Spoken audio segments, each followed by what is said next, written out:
Digital en femenino, con Ana Landeta.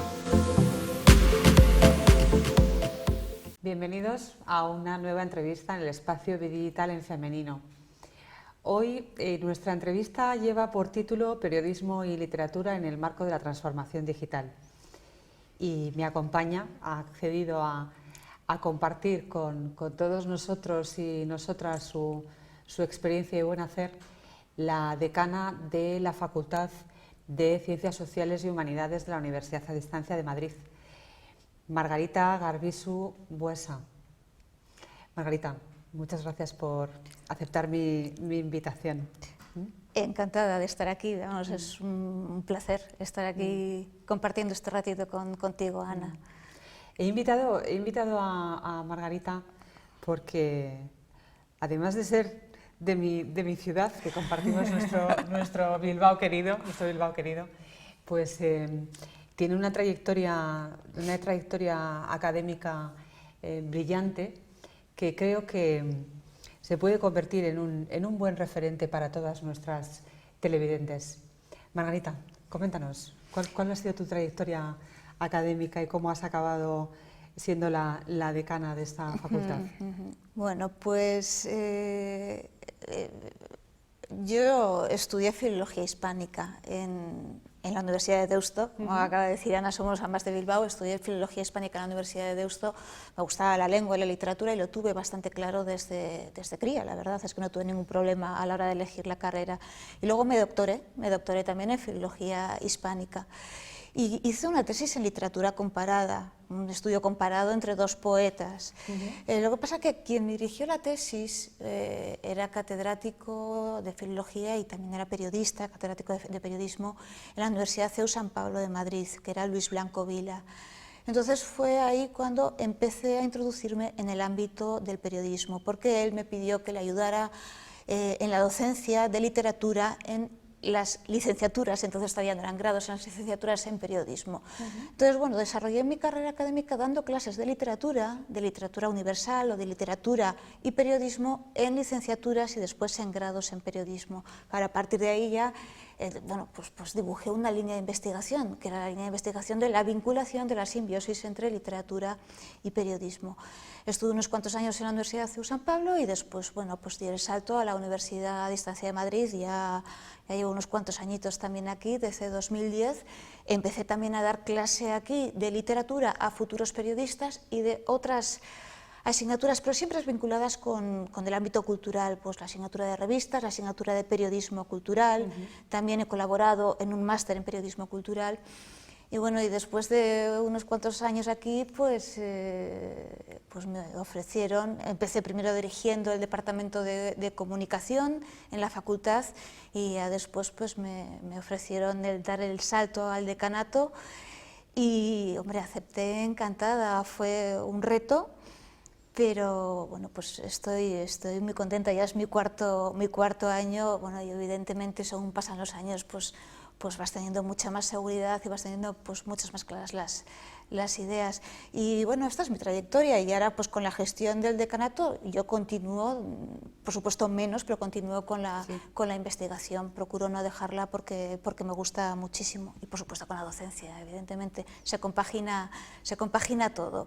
Me consta, Se porque todo. sigues dirigiendo alguna tesis doctoral, ¿no? Estoy ahora codirigiendo una tesis doctoral, luego, bueno, trabajos fin de grado y trabajos fin de máster dirijo muchísimos, casi siempre intento, ahora por ejemplo voy a empezar a dirigir un trabajo centrado en la figura de Chávez Nogales, siempre intento relacionar esos dos ámbitos, literatura y periodismo, es una línea que me gusta mucho, la verdad. Enhorabuena, por cierto, por ese último libro que tienes tan maravilloso acerca del periodismo cultural, que es un regalo ese libro. Sí, pues esto fue una iniciativa, claro, yo enseño la asignatura de periodismo cultural, ¿no? Aquí en la UDIMA, y en la docencia a distancia el tener un manual de referencia es algo fundamental. Y me daba cuenta que los manuales de referencia en periodismo cultural se habían quedado ya muy anticuados, porque precisamente no introducían el periodismo digital, la comunicación digital, y eran manuales que estaban bien, pero que eran pues de 2006, y 2006 a esta parte en periodismo es un mundo, porque no hablaba de Internet. Decía, bueno, esto hay que solucionarlo. Y entonces decidí meterme en este proyecto. No quise escribirlo yo sola, porque el periodismo cultural es muy amplio. Es periodismo y literatura, es periodismo y música, es periodismo y teatro, es periodismo... Y quién sabe de todo eso, hay que tener una cultura muy vasta. Entonces decidí hacer un libro coordinado y la verdad es que es un proyecto muy bonito, con diferentes profesores de aquí, de la UDIMA, otros profesores del CEU, profesionales, y la verdad es que ha quedado un libro, vamos, que estoy muy satisfecha. Lo estoy utilizando para mi asignatura de periodismo cultural, evidentemente, pero yo creo que ya también es un manual un poco de, bueno, que puede ser un referente, digamos, o eso pretende al menos. Sí, la verdad es que sí, decía que es un regalo. Y ahondando un poco en la idea de esta mención que acabas de hacer al periodismo digital, ¿cómo crees que ha modificado la aparición de Internet en la relación entre periodismo y literatura? Bueno, vamos a ver, literatura y periodismo siempre han ido de la mano. Bueno, siempre desde que nació el periodismo, digamos que desde el siglo XVIII, y siempre ha habido presencia de literatura en los medios periodísticos. Desde los primeros años, si vamos a ejemplos concretos, pues pensemos, por ejemplo, en la publicación de novelas por entregas en la prensa del siglo XIX, lo que dio lugar al folletín. Bueno, por no hablar de la crítica literaria en prensa, de las reseñas de libros, eso ha sido una constante. O cuando nació la televisión y cuando nació la radio, era muy habitual que se llenaran las parrillas con retransmisión de obras teatrales. Es decir, la literatura ha estado siempre presente en los diferentes medios del periodismo. Y ahora, bueno, sigue presente, pero de otra manera, con los nuevos, con la era Internet, ¿no? Con el periodismo digital. Si vamos a ejemplos, pensemos en lo que acabo de decir, ¿no? En la crítica literaria, en la reseña de libros. Sí. Normalmente la reseña de libros siempre se hacía en el periódico, en la prensa diaria y sobre todo en los suplementos culturales. Sí. Los suplementos culturales que abarcaban todas las disciplinas de la cultura, pero se llenaban sobre todo con reseña de libros. Bueno, en los últimos años, no sé si te has fijado, los suplementos culturales se van adelgazando. Sí. Antes los suplementos culturales tenían muchísimas páginas, ahora cada vez menos. Los suplementos culturales no son rentables a los periódicos, porque no dan publicidad. Y no se prescinde de los suplementos culturales porque es prestigio. Hace poco le escuchaba en una charla a Laura Revuelta, que es la redactora jefe de la ABC Cultural, y hablaba precisamente de esto. Entonces, al mismo tiempo que los suplementos culturales están tendiendo a desaparecer, esperemos que no desaparezcan del todo, por el contrario, están proliferando, por ejemplo, los llamados booktubers. ¿Qué son los booktubers? Bueno, pues son youtubers que hacen, digamos, comentarios de libros, crítica del libro, claro, un pequeño vídeo en donde hacen esa crítica que antes, si quieres... de sinopsis digital. En efecto. Entonces, estos booktubers tienen muchos detractores, pero muchísimos seguidores también. Entonces, la divulgación literaria, claro que existe con el nuevo periodismo digital, con la nueva comunicación digital, con las nuevas herramientas digitales, ¿no? Pero de otra manera. Pero sigue estando presente y, por supuesto, va a seguir estando presente, sin duda. Yo siempre he sido de la opinión que, bueno, y tú lo sabes, que la tradición y la innovación deben de ir de la mano. Sin duda. O sea, que la esencia del periodismo, por favor, que no muera. Yo también lo pienso. Y a veces yo no sé si soy una romántica o soy un poco ilusa, pero yo creo que el periodismo tradicional va a continuar y va a seguir, o que tienen que convivir, lo que tú estás diciendo. Además hay una tendencia ahora a volver al periodismo lento, al periodismo tranquilo, al periodismo sosegado, al de estar sentado en la butaca leyendo un buen rato, una revista literaria, una revista cultural, un suplemento económico. Yo no te estoy diciendo ya solamente pues, aquí porque nos estamos centrando en la cultura.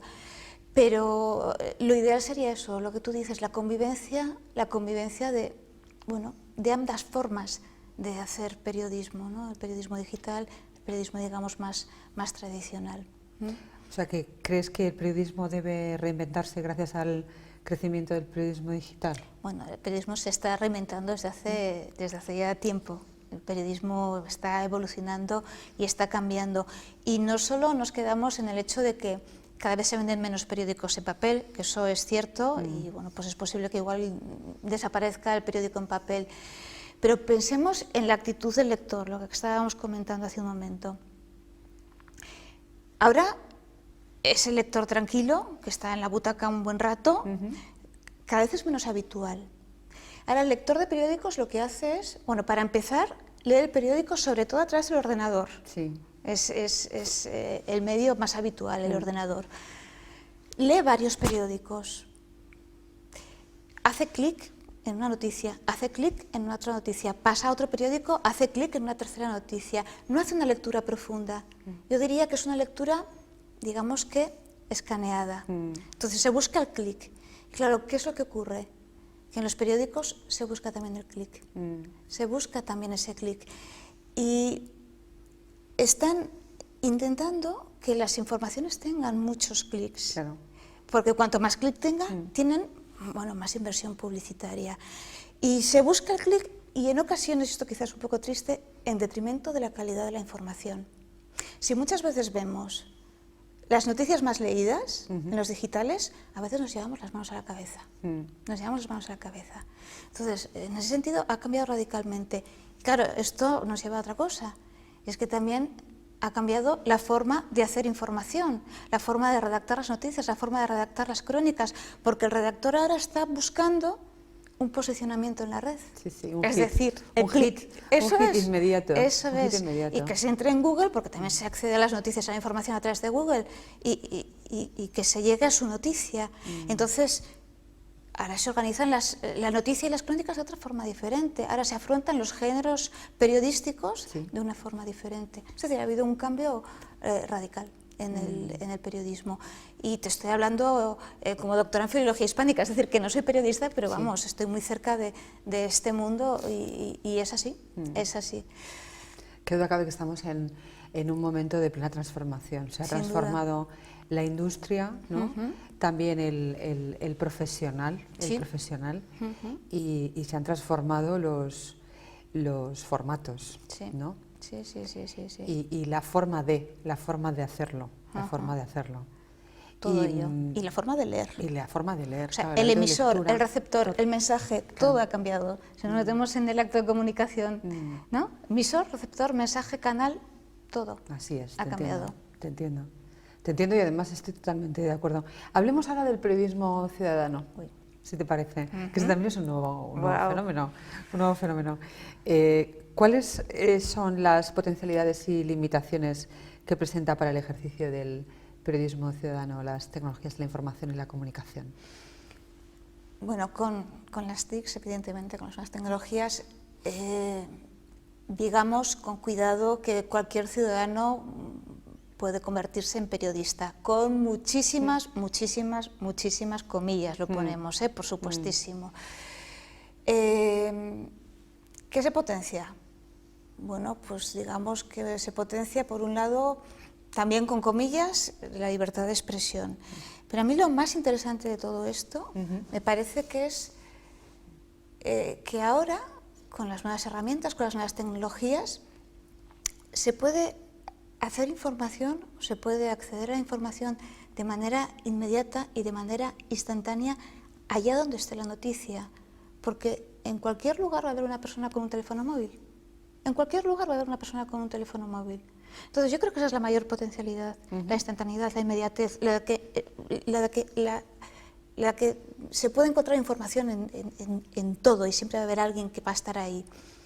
Ahora bien, esa potencia o ese poder, al mismo tiempo también creo que se convierte en limitación, porque yo tengo la sensación, no sé si estarás de acuerdo conmigo, que a veces la gente da más importancia precisamente a captar la noticia que la noticia en sí, a grabar la noticia que la noticia en sí. Te pongo un ejemplo, yendo al periodismo cultural. Parece que la gente está más interesada en grabar el concierto que en el concierto. ¿Me explico? Sí. Ves a todo el mundo con las cámaras y tú dices... Yo he vivido esa misma sensación en varias ocasiones. Y dices... Yo personalmente me niego a hacerlo, porque aparte que me desconcentra, creo que pierde un momento... Ese momento pierde la esencia, ¿no? de vivir el momento.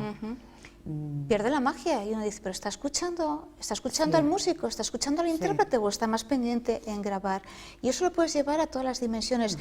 Entonces, en grabar y en decir que en un momento dado ha estado ahí. Para comentarlo ipso facto y subirlo a las redes sociales. Es más importante decir que he estado que vivir la experiencia. Eso ¿no? Eso es. Entonces es el poder y la limitación. Ya. La potencialidad y la propia limitación de ese periodismo ciudadano.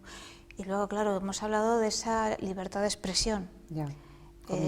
Comillas, porque con este periodismo ciudadano nos encontramos con...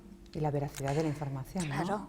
Primero con la veracidad y luego con declaraciones a veces que son auténticas tonterías o declaraciones pues, que pueden ser deleznables, ¿no? Ya. Y aquí entramos también en otro tema, que es si ahora ya la gente o cualquier persona puede informar, puede opinar, ¿dónde queda el papel del periodista? Es decir, el intrusismo. El intrusismo. Bueno, la profesión periodística también siempre ha sido víctima del intrusismo. Siempre ha sido víctima ¿no? del Desde intrusismo. sus orígenes. ¿Podríamos afirmar esto o no?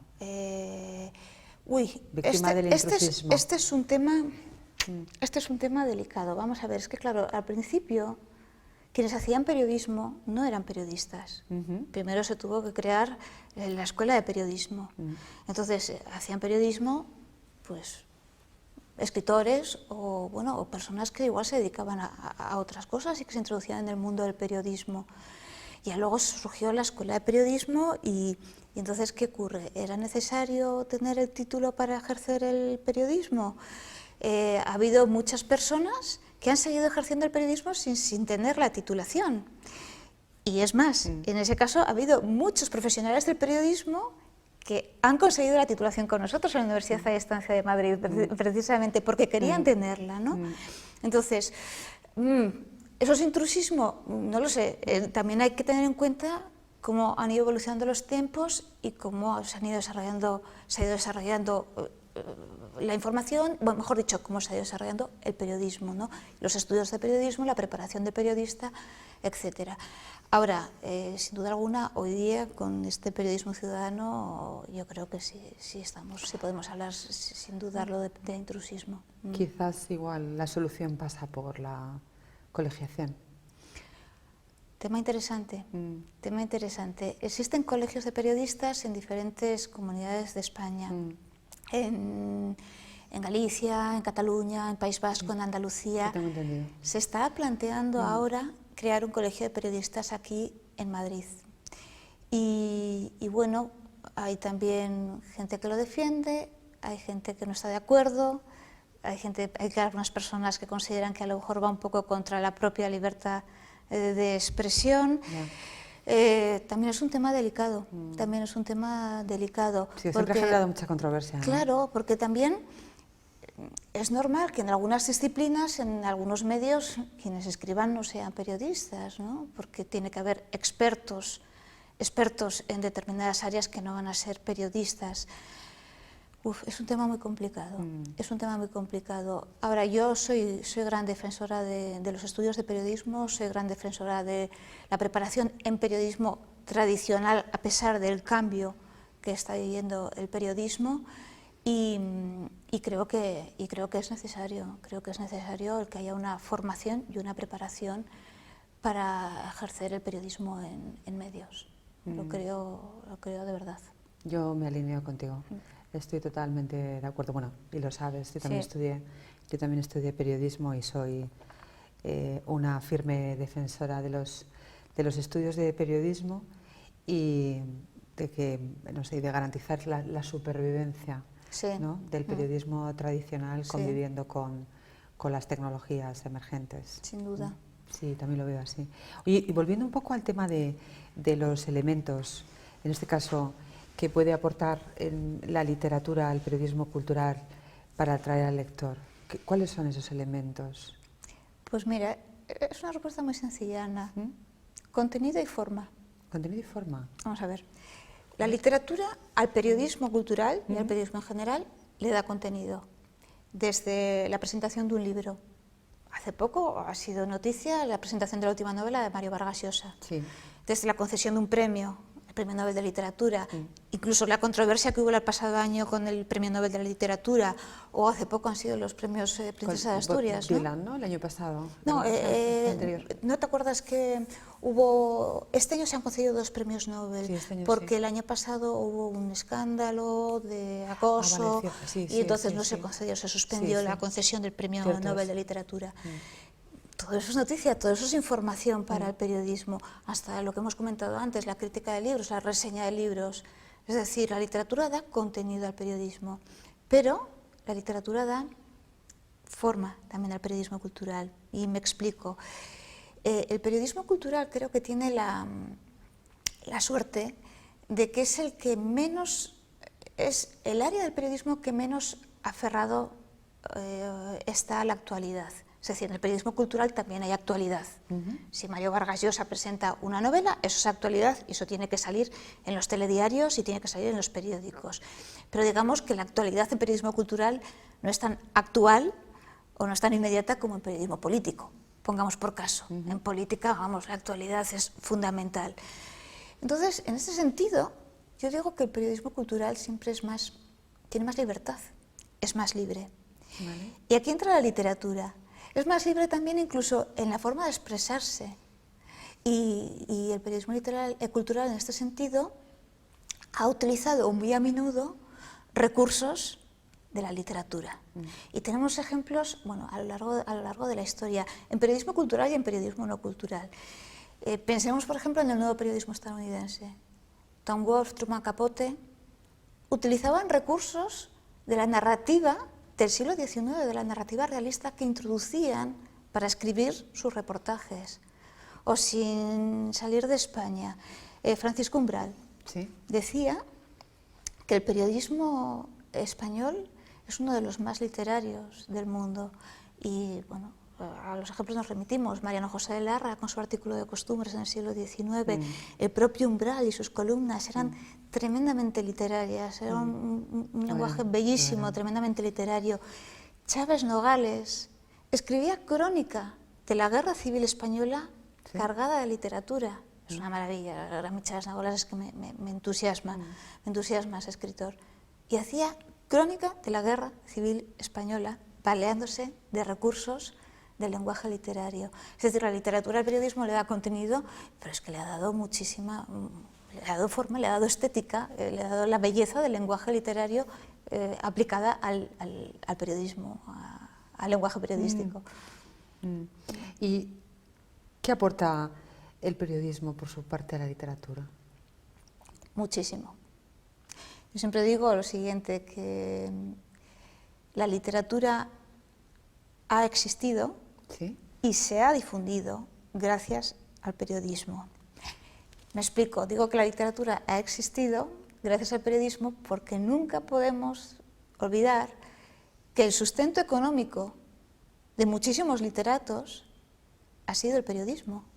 Pensemos en el siglo pasado, pensemos en los autores, por ejemplo, de la llamada generación del 98. Estos vivían por el periodismo. Sí. Está clarísimo. Y hoy día hay muchos escritores que combinan la literatura y con el periodismo, con sus columnas semanales. Entonces, este sentido es fundamental. Y luego el periodismo ha difundido la literatura.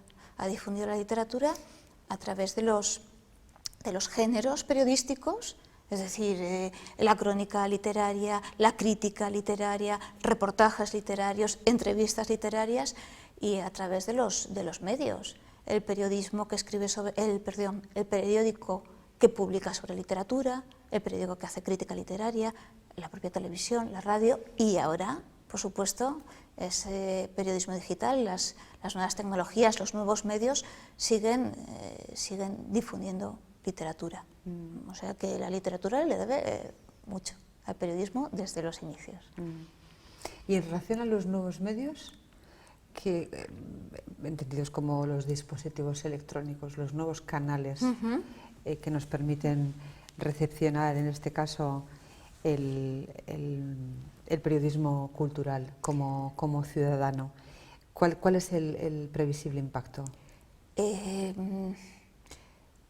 hoy día los nuevos dispositivos, Sí. el periodismo está más presente en los nuevos dispositivos que en papel, sin lugar a dudas. Y en periodismo cultural, en todo tipo de periodismo y en periodismo cultural también. Antes hemos hablado del ejemplo... ¿No? Cuando comentabas lo de En los efecto, suplementos. antes hemos hablado de cómo están desapareciendo los suplementos Sí. y cómo, sin embargo, ha proliferado la figura del booktuber. Pero es que, claro, el periodismo cultural no es solamente periodismo literario, es periodismo cinematográfico, es periodismo musical, es periodismo artístico, y los nuevos dispositivos para algunas de las áreas del periodismo cultural son muy convenientes. Pensemos en el periodismo, en la crítica de cine. En la crítica de cine. Claro, los nuevos dispositivos permiten la multimedialidad. Entonces, tú estás leyendo un comentario de cine, una crítica de cine, y puedes pinchar y ver un fragmentito de la película. O lo mismo con el periodismo musical. Estás no sé, escuchando, Sí, claro. leyendo una reseña del último disco de un músico que te interesa y al mismo tiempo puedes estar escuchando una de las piezas. Entonces, los nuevos dispositivos para el periodismo cultural, para algunas áreas, son tremendamente convenientes. También pienso que, por ejemplo, ¿Sí? en el periodismo vinculado con arte, el papel sigue siendo fundamental. Es decir, esas bellísimas revistas de arte que todos tenemos Por en favor, mente. que no desaparezcan jamás. Que no desaparezcan jamás. Y yo creo que eso no sé, tienen que convivir, tienen que convivir. Ahora bien, creo que a veces también es un periodismo quizá no tan reflexivo como el anterior, como el periodismo en papel. Quizás un periodismo un poquito más liviano, más superficial. Y bueno, pues volvemos a lo del principio. A mí me gustaría que existiera una convivencia.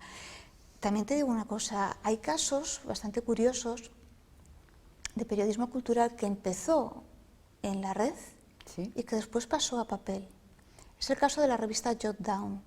La revista Jot Down empezó en digital y luego pasó a imprimirse en papel y goza de buena salud. Es un proyecto que va bien y bueno, y entonces ahora digital y papel. Sí, Y conviven los dos soportes. formatos. Conviven los dos formatos. No.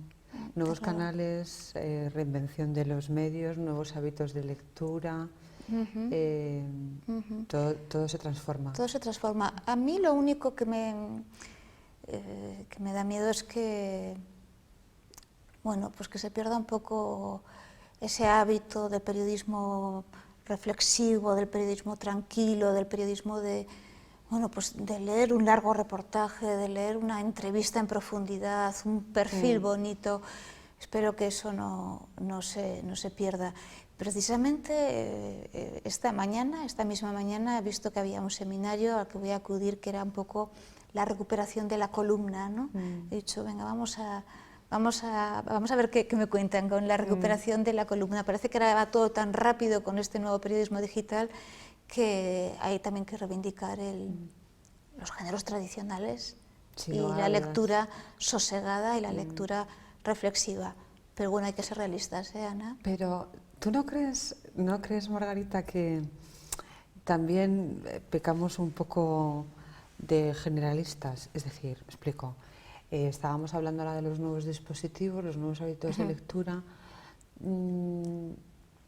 y es un hecho de facto que obviamente todo esto está en plena transformación, no ahora, sino ya desde hace varios años, y seguirá este proceso en el tiempo, porque esto es un fenómeno imparable. Estamos viviendo la cuarta revolución industrial, con lo cual... pero fíjate, yo soy de la opinión de que igual pecamos de eso, ¿no? De ser demasiado generalistas y que todavía por ejemplo, los hábitos de lectura no han cambiado tanto. Yo creo que a quien le apetece hacer una lectura, como tú decías, pausada o sosegada del periódico, lo seguirá haciendo pues un domingo por la mañana y en formato papel. ¿O me estoy convirtiendo en una romántica? Se quedan el domingo por la mañana. Se quedan el domingo por la mañana. Yo recuerdo que en mi casa antes se compraba todos los días el periódico, y yo recuerdo la imagen de mi padre todos los días, bueno, dedicado, pues sacaba todos los días una hora de su tiempo para leer el periódico. Y esto hasta hace no demasiado tiempo. Hasta hace no demasiado tiempo. Yo, por ejemplo, yo lo sigo haciendo. ¿A diario? No, a diario no, obviamente, porque no tengo tiempo, pero y a pesar de que estudié periodismo digital hace ya unos cuantos años, igual 20 años, fenómeno de la sociedad de la información, prácticamente tal, yo sí que sigo haciéndolo. A mí me gusta mucho. Es un hábito con el que me siento muy identificada, lo tengo muy arraigado. Pues y creo que como yo, y gente igual de mi generación, pues, cuando te dan a elegir, ¿no?, entre leerlo en el ebook o leerlo en formato papel, pues a mí me sigue gustando vivir la experiencia de pasar la página, ¿no? O que me pese el libro en el bolso, ¿no? Mira, es curioso, porque a mí me pasa con los libros. Yo no me he pasado al ebook, no le tengo rechazo, para nada, creo que pueden convivir perfectamente. Tengo amigos muy lectores que se han pasado al ebook y me dicen, bueno, es que no hay vuelta atrás, es que anímate. Le digo, mira, a mí me sigue gustando tener el libro, pero con el periódico no me ocurre. Compro el periódico el fin de semana, Pues a lo mejor tengo el periódico encima de la mesa y lo estoy mirando en internet. No lo sé, con el periódico ya me he acostumbrado. Sí. Pero sí, tienes razón, de cuando en cuando lo coges y el propio formato te lleva a dedicarle más tiempo, a decirte, bueno, me voy a dedicar un rato a estar leyendo tranquilamente y ese gusto, el decir, ay, esta columna me la voy a dejar para luego. Es un hábito también como muy arraigado a nuestra cultura, ¿no? Posiblemente. De Europa. Sí. Porque si extrapolamos este fenómeno al e-commerce, ¿no? Siempre el e-commerce ha costado un poquito más el despegue aquí que, por ejemplo, en el mundo anglosajón, porque a nosotros nos sigue gustando ir a la zapatería o ir a probarnos la chaqueta. Sin duda, ¿no? Tocar, ¿no?, lo que vamos a leer, lo que nos vamos a poner, lo que vamos a comer. ¿no? Ir al mercado, si tienes uno cerca, te gusta todavía esa manera tradicional de actuar. Con el periódico ocurre lo mismo, pero insisto, ya solamente se queda en los fines de semana. A diario la lectura es muy diferente. Sí, la lectura es muy diferente. A través del móvil, A través del móvil, deprisa corriendo. Empiezas un artículo, lo dejas a medias. Es decir, es distinto, No contrastas es las muy fuentes, diferente. Sí. Y al redactar lo que te decía antes, lo saben, saben claro. perfectamente que tiene que estar al principio, la extensión de la noticia, etcétera, etcétera. Es decir, ha cambiado radicalmente. Bueno, confiemos en la educación. Sí. Confiemos en la educación. Fundamental. Para que los buenos hábitos no desaparezcan. Sí. Oye, Margarita, ¿sabes que Be Digital en femenino es un espacio que tiene como principal objetivo el dar visibilidad y dar luz, ¿no?, a trayectorias académicas como la tuya o profesionales de mujeres que desarrollan sus carreras en diferentes ámbitos de actividad y sectores, diferentes incluso roles, ¿no?, mandos intermedios, directoras de proyectos, de pequeñas y medianas empresas, perfiles como el tuyo. Porque creemos que, bueno, la transformación digital, como todo se transforma, ¿no?, comentábamos antes, pues también el nuevo estilo de liderazgo, ¿no? Y creemos que, además de poder empezar a realizar esos retratos robots, ¿no?, o construir esos referentes para que el resto de las mujeres se puedan inspirar en todas nosotras, a través del empoderamiento, del incremento de la visibilidad, de la propia innovación. ¿Tú crees que también nos enfrentamos ahora mismo a nuevas formas de liderar, y si hay una diferencia entre el estilo de liderazgo masculino y femenino? ¿O ¿Cómo ves tú este tema? Buena pregunta. Sé que es una pregunta un poco comprometida, pero de obligado cumplimiento. Me Sí, suele sin gustar duda, hablar de este tema porque es un poco el espíritu de Sí. este espacio, ¿no? Pues creo que sí, creo que el liderazgo es diferente, pero porque creo que somos diferentes. Es decir, creo que va inherente al propio género, es decir, creo que el hombre es diferente a la mujer y entonces la manera de liderar es diferente. Y creo también que varía mucho en función de los ámbitos y en función de las áreas. Creo que la mujer como líder pues es más, o tiende a ser más, ¿cómo te lo diría?, más inclusiva, más comprensiva, tiene más inteligencia emocional, creo que le puede gustar el trabajo en equipo.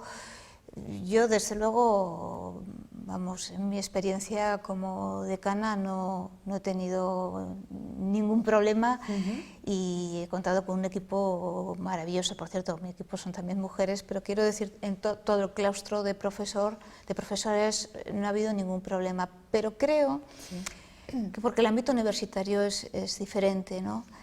Y si nos vamos a otros ámbitos, que yo lo veo por pues, amigas mías, ¿no? El ámbito empresarial, el ámbito en banca, creo que ahí es más agresivo y creo que la mujer tiene que adoptar un rol quizá, no me gusta mucho decirlo así, pero un rol más masculino, ¿no? Con más fuerza para imponerse. Y entonces, ¿es diferente el liderazgo masculino o femenino? Creo que sí, pero a veces, ya te digo, la mujer creo que tiene que acercarse a ese rol, a esa manera de hacer las cosas, pues para hacerse un hueco. Pero insisto, creo que en función de los ámbitos, de las áreas, no tiene nada que ver el mundo universitario con el mundo empresarial. Interesante respuesta. Interesante la respuesta. Yo lo veo así, y ya te digo que lo veo pues por amigas cercanas que están en ese mundo y que tienen que dar más codazos para imponerse. Del rol, ¿no? El rol masculino para sí. garantizar su supervivencia Sí. en ese ecosistema. En efecto, en efecto. Interesante. Margarita, que muchísimas gracias por aportar luz y valor. Sabes que siempre, además, te lo digo casi siempre, que tenemos la oportunidad normalmente solemos charlar en privado y no mucho, porque no coincidimos en el tiempo, pero todas las veces que lo hago aprendo mucho con ella. Pues muchísimas gracias a ti, Ana. Ha sido un placer tener esta charla, porque para mí ha sido una charla hablando de cosas interesantísimas. Y si he podido aportar algo, yo encantada. Así que gracias. Sin lugar a dudas, siempre es un placer hablar contigo. Lo mismo te ¿Cómo digo. te podemos encontrar? Pues me podéis encontrar pues a través de LinkedIn. Encontráis en LinkedIn, tengo mi dirección de LinkedIn y bueno, luego a través de la UDIMA. Margarita Garbisu Buesa. En efecto. Ahí va directo al LinkedIn, ¿no? Está clarísimo. Va directamente a LinkedIn y ahí me podéis encontrar. Qué bien. Muchas gracias. Ha sido un placer. Lo mismo. Gracias. Y gracias a todos vosotros por seguirnos en esta ocasión nuevamente y os emplazamos a una nueva entrevista en Digital en Femenino en breve. Gracias.